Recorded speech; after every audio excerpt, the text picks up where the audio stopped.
By this time next year, all public housing projects in the city of Atlanta will be gone.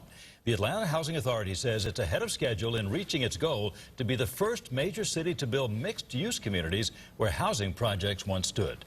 But not everybody thinks this is a good idea, including some of the families who say they were forced to move. Channel 2's Fred Blankenship is here now with more. Fred? John, there are no shortage of opinions when it comes to this topic. Some call the projects a government social experiment gone wrong. Others simply call the housing communities home. For the past 3 months, we've gone inside the Atlanta Housing Authority and followed families through this moving process. Are they happy? Are people finding homes as promised? And is the move a benefit or a burden to the city of Atlanta? In a perfect world, you would call them public housing communities, but you probably know them better as the projects. In 1934, at Techwood, Atlanta, Georgia, began the... Atlanta was the first major U.S. city to build them, Techwood Homes in 1936.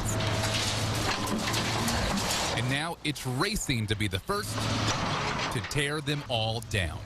Great opportunities. Atlanta Housing Authority President Renee Glover believes that tearing the projects down is the only way to build the community back up. Crime-plagued Bowen Homes is now 80% empty. Critics have contended needy tenants could end up on the streets. Glover promised she wouldn't let that happen. We wanted to see if she kept that promise. My story is the great success of my move from the projects. We met Vonda Mosley at a counseling and training seminar for the 3,000-plus tenants being moved. We found her story over and over again. People like their new homes, new and safe. It was the best thing that can happen to me.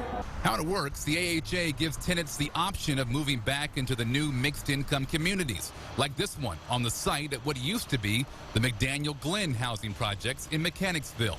Or take coupon vouchers to move anywhere in the country where Section 8 is accepted. So far, more than 10,000 have gone through the program. The families always pay the same, 30% of their adjusted gross income. But there are those who believe the AHA has torn communities apart. That's all they did was taking black people and pushing them on further out to Atlanta, Georgia. Former Bowen Homes Resident Association President Shirley Hightower called it a land grab and gentrification. She wonders where neighbors will go if they're dropped from Section 8.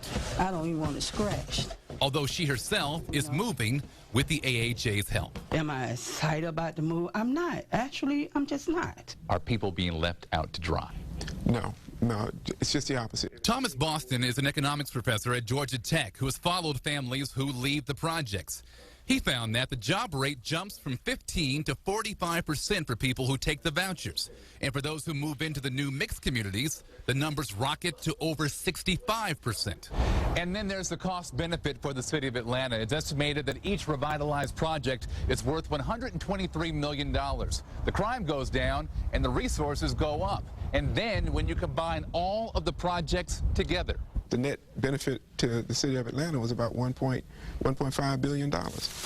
As Hightower unpacks in her new home, she still has her doubts, but she says the AHA has kept a majority of its promises.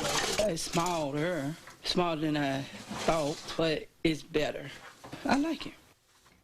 And the AHA touts the crime numbers have dropped dramatically in these areas where the mixed-income communities have gone up. But opponents argue that's just a fraction of the residents are actually coming back to live in the communities where the people were supposed to get help. So right now, it's still very early on in the process. But most people who have gone through the process say it is working. And even the harshest critics are saying we're going to wait and see right now and see what develops. Yeah. Tough to leave home always, but it's working for a lot of folks. It seems to be right now. Fred, thank you. All right.